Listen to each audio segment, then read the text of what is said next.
ఒక్కసారి కొమ్మూరి గోల్డ్ కి కాల్ చేయండి. తాకట్లో ఉన్న మీ బంగారాన్ని విడిపించి మార్కెట్ ప్రైస్ కి వాళ్ళు కొనుక్కుని మిగతా డబ్బులు మీకు ఇచ్చేస్తారు. ఏపీలో ఇంద్రధనుస్సు, దివ్యాంగులకు ఫ్రీ బస్సు, ఎన్నికల హామీలను ఒక్కొక్కటిగా నెరవేరుస్తున్న కూటమి ప్రభుత్వం దివ్యాంగుల విషయంలో మానవీయ కోణంలో ఆలోచించి నూతన పథకాన్ని ప్రవేశపెట్టింది. ఇంద్రధనుస్సు పేరుతో సీఎం చంద్రబాబు ఈ పథకాన్ని ఇవాళ ప్రారంభించనున్నారు.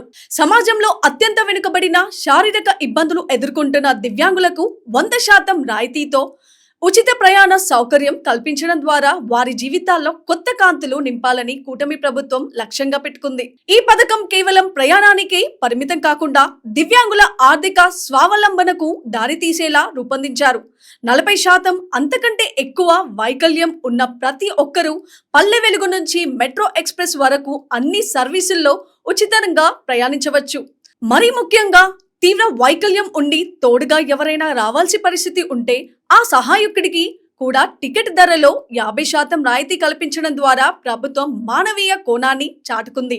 పాత రాయితీ పాస్లు ఉన్నవారు వాటితోనే ప్రయాణించవచ్చు.